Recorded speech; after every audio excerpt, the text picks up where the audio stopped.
আল্লাহ রাব্বুল আলামিন ইরশাদ করেন, আল্লাহর নবী আল্লাহর খলিল হযরত ইব্রাহিম আলাইহিস সালাতু ওয়াস সালাম তার সন্তানকে বলছেন, ইয়া বুনাইয়া, হে আমার সন্তান, ইন্নী আরা ফিল মানামি, আমি স্বপ্নের মধ্যে দেখেছি, আযবাহুকা, আমি তোমাকে জবাহ করেছি। সুবহানাল্লাহ। কিসের মধ্যে দেখলেন? স্বপ্নের মধ্যে দেখলেন উনি কুরবানি করেছেন ওনার সন্তানকে। তাফসীর জালালাইনের মধ্যে আসছে, ইন্নী আরা রুয়াল আমবিয়াই হাক্কুন, নবীগণের স্বপ্ন হলো সত্য, নবীরা যা দেখেন তা সত্য। অথবা রুয়াল আমবিয়াই ওয়াহিয়ুন, নবীগণের স্বপ্ন হলো এটা আল্লাহর পক্ষ থেকে ওয়াহী। নবীরা যা স্বপ্নে দেখেন এটা ওয়াহী আল্লাহর পক্ষ থেকে নবীগণের প্রতি কর্তাদেশ বা ওয়াহী নাযিল হতো। ওয়াহী নবীদের দেখা স্বপ্ন হলো সত্য, নবীগণ যে স্বপ্ন দেখেন এটা হলো ওয়াহী এবং সত্য। নবীদের স্বপ্নের উপর আমাদের আমল করা জায়েজ এবং বৈধ রয়েছে। শুধু এটা না, আল্লাহর হাবিব রওজায়ে পাক থেকে যদি কোনো উম্মতকে দেখা দেয়, দিদার দান করেন, তাহলে ফাকাত রাল হক, সে নবীজিকে সত্যি নবীজিকে দেখেছেন। সুবহানাল্লাহ। নবীজি বলেন, শয়তান আমার সুরত এবং আকৃতি ধারণ করতে পারে না। ইব্রাহিম আলাইহিস সালাতু ওয়াস সালামের সন্তান উত্তর দিয়েছেন, ক্বালা ইয়া আবাতি ফাল মা তুমার, আপনি আল্লাহর আদেশ পালন করেন, স্বপ্নে আপনি যা দেখেছেন তা কি করেন? পালন করেন। সাতাজিদুনি ইনশাআল্লাহু মিনাস সাবিরিন, আপনি আমাকে ধৈর্যশীলদের অন্তর্ভুক্ত পাবেন। সুবহানাল্লাহ। লা ইয়ানালাল্লাহু লুহুমুহা ওয়ালা দিমাউহা ওয়ালাকিন ইয়ানালুহু তাকওয়া মিনকুম, সেই কুরবানির গোশত, রক্ত, চামড়া এগুলি আল্লাহ খাবে না। এগুলি কি আল্লাহ খায়? গরুর গোশত আমরা খাই,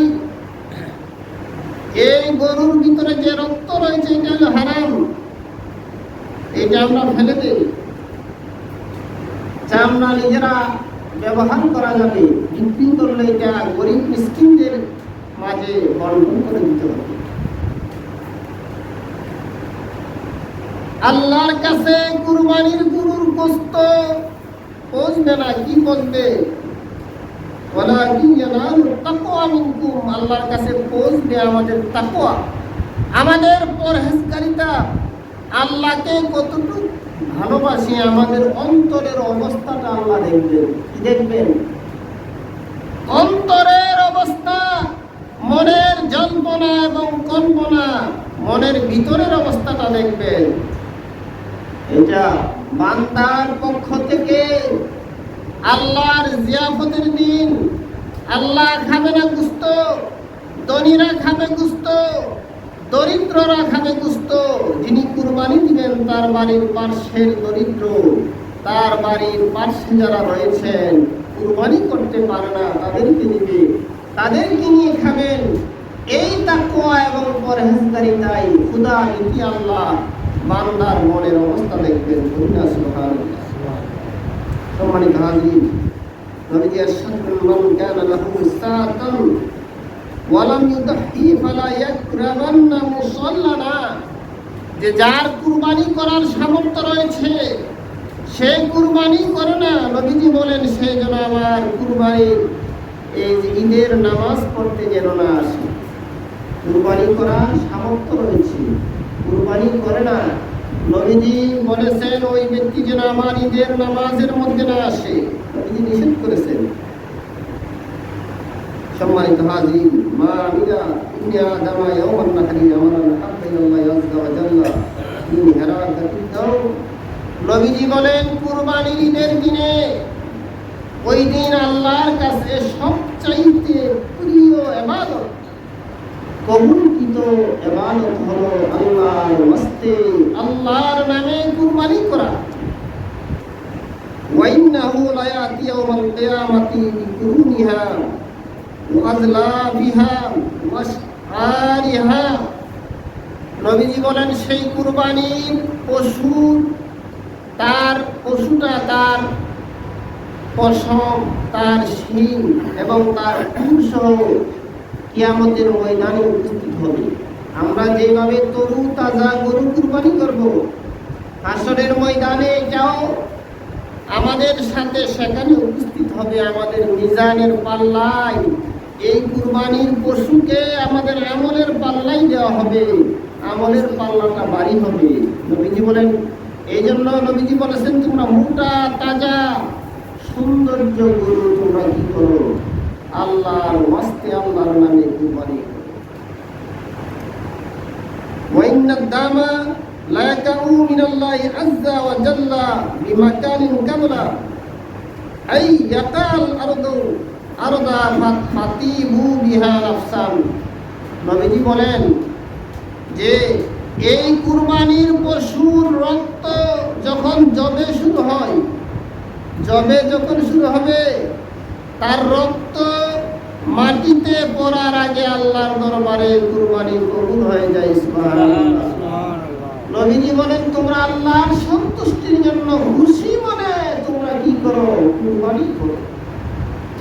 এই কুরবানির রক্ত জমিনে পড়ার আগে আল্লাহর দরবারে কবুল। আসহাবু রাসূলুল্লাহ সাল্লাল্লাহু আলাইহি ওয়াসাল্লাম, ইয়া রাসূলুল্লাহ মা হাযিল আদাহি, ইয়া রাসূলুল্লাহ কুরবানি কি? নবীজিকে প্রশ্ন করা হলো। আর সুন্নাত ইব্রাহিম, এই কুরবানি হলো ইব্রাহিম নবীর সুন্নাত। আমরা কুরবানি কোথায় থেকে পেয়েছি? ইব্রাহিম আলাইহিস সালামের সুন্নাত। প্রত্যেক নবীর যুগে কুরবানি ছিল। আদম আলাইহিস সালামের যুগের কুরবানি আল্লাহর দরবারে কবুল হতো। এটা অদৃশ্য হয়ে যেত। কি হয়ে যেত? অদৃশ্য। আপনি কুরবানি বস্তু রাখলেন, এটা অদৃশ্য হয়ে যেত, মানে এটা কুরবানি কবুল হয়ে গেছে। কিন্তু আমাদের কুরবানির বৈশিষ্ট্য কি? যে কুরবানির পশু জবেহ করার সাথে সাথে রক্ত জমিনে পড়ার আগে আল্লাহর দরবারে কবুল। আমাদের কুরবানি এটা, আমরা কুরবানি করব আল্লাহর ওয়াস্তে, আমরা খাবো আল্লাহর ওয়াস্তে, আল্লাহর দরবারে কবুল। তাইলে আমাদের কুরবানিটা আমাদের জন্য সহজ করে দিছে না? 1 লক্ষ 2 লক্ষ 5 লক্ষ টাকার পশু দেওয়ার পরে যে অদৃশ্য হয়ে যেত, এটা আল্লাহর দরবারে কবুল হতো। আর আমরা এই পশুটা ক্রয় করি, জবেহ করি, এটা আমরা খাই, আমাদের পার্শ্ববর্তী গরিব এতিম তারাও খায়, এটা আল্লাহর দরবারে কবুল। তাইলে আমাদের উভয় দিক দ্বারা কবুল হলো, আমরাও খাইলাম, আল্লাহর সন্তুষ্টির জন্য কুরবানি করলাম। তাইলে আমাদের কুরবানি হলো সর্বশ্রেষ্ঠ কুরবানি। করি না? সুবহানাল্লাহ। এই জন্য আমাদেরকে বলা হয়েছে কুনতু খায়রা উম্মাতিন, আমরা হলাম শ্রেষ্ঠ উম্মত। আমরা কি উম্মত? শ্রেষ্ঠ উম্মত, শ্রেষ্ঠ নবী, শ্রেষ্ঠ উম্মত। এই কুরবানির পালা বিকুল্লি শারাতিন হাসানা, নবীজি বলেন যে কুরবানির পশুর প্রত্যেকটি পশমের বিনিময়ে সওয়াব রয়েছে। কুরবানির পশুর দুম্বা বলেন, ছাগল বলেন, উট বলেন, মহিষ বলেন, গরু বলেন, ছাগল বলেন, খাসি বলেন, বলদ গরু বলেন, যা দিয়ে আপনি কুরবানি দেন, এই কুরবানির পশুর প্রত্যেকটা পশমের পরিবর্তে তার বিপরীতে রয়েছে আমাদের জন্য সওয়াব। সুবহানাল্লাহ। সম্মানিত হাজিরিন, নবী করিম সাল্লাল্লাহু আলাইহি ওয়াসাল্লাম তাহান নবী সাল্লাল্লাহু আলাইহি ওয়াসাল্লাম বিকাবশাইনি আমলাহাইনি আকরানাইনি। নবীজি সাল্লাল্লাহু আলাইহি ওয়াসাল্লাম সাদা কালো রং মিশ্রিত শিং বিশিষ্ট নবীজি দুম্বা আল্লাহর ওয়াস্তে কুরবানি করেছেন।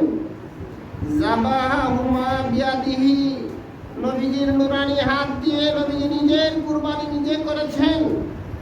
ওয়াসাম্মা ওয়া কাব্বারা, এবং পশু জবাই করার সময় নবীজি উনি কি করেছেন? বিসমিল্লাহি আল্লাহু আকবার, আল্লাহর নামে কি করেছেন? কুরবানি করেছেন। নবী করিম সাল্লাল্লাহু তাআলা আলাইহি ওয়াসাল্লাম নিজে করেছেন। এই জন্য আমাদের কুরবানির পশুগুলি আমরা নিজেরা জবাই করব। সাত নামে দিয়েছেন কার জন্য? আল্লাহর ওয়াস্তে, আল্লাহর নামে বিসমিল্লাহি আল্লাহু আকবার। সাতজনের নাম আল্লাহ জানে না।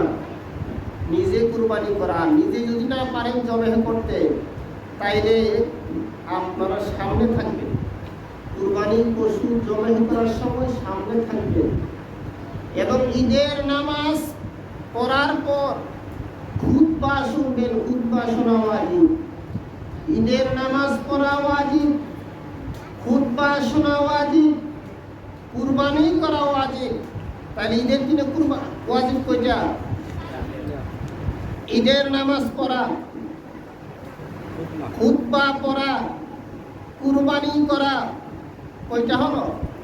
তিনটা। আরেকটা আছে, আরেকটা কাব্বিরু আকিবাতাস সালাতিল মাফরুদা আন ফাজরি আরাফাতা ইলা আসরিস সালিস মিন আইয়ামিত তাশরিক লিআন্নাহু ওয়াজিবুন লিকুল্লি নাফারিন। নবীজি বলেছেন যে 9 জিলহজ ফজর থেকে 13 জিলহজ আসর পর্যন্ত প্রত্যেক ফরজ নামাজের পরে নারী পুরুষ একবার তাকবীর পাঠ করা ওয়াজিব। আল্লাহু আকবার, আল্লাহু আকবার, লা ইলাহা ইল্লাল্লাহ, আল্লাহু আকবার, আল্লাহু আকবার, লিল্লাহিল হামদ। তাইলে ঈদের দিনের ওয়াজিব হলো 4টি। ঈদের নামাজ পড়া, পুরুষরা ঈদের নামাজ পড়বে। যাদের উপর জুমার নামাজ ওয়াজিব, তাদের উপর কুরবানির ঈদের নামাজ, রোজার ঈদের নামাজ পড়া ওয়াজিব, খুতবা শোনা ওয়াজিব, কুরবানি করা ওয়াজিব ধনী ব্যক্তিদের জন্য। এবং 9 জিলহজ ফজর থেকে 13 জিলহজ আসর পর্যন্ত তাকবীর পাঠ করা ওয়াজিব। ঈদের নামাজে আসা এবং যাওয়ার পথে আমরা তাকবীর পাঠ করতে করতে যাব। আল্লাহু আকবার, আল্লাহু আকবার, লা ইলাহা ইল্লাল্লাহ, আল্লাহু আকবার, আল্লাহু আকবার, ওয়া লিল্লাহিল হামদ, ওয়া মা আলাইনা ইল্লাল বালাগুল মুবিন।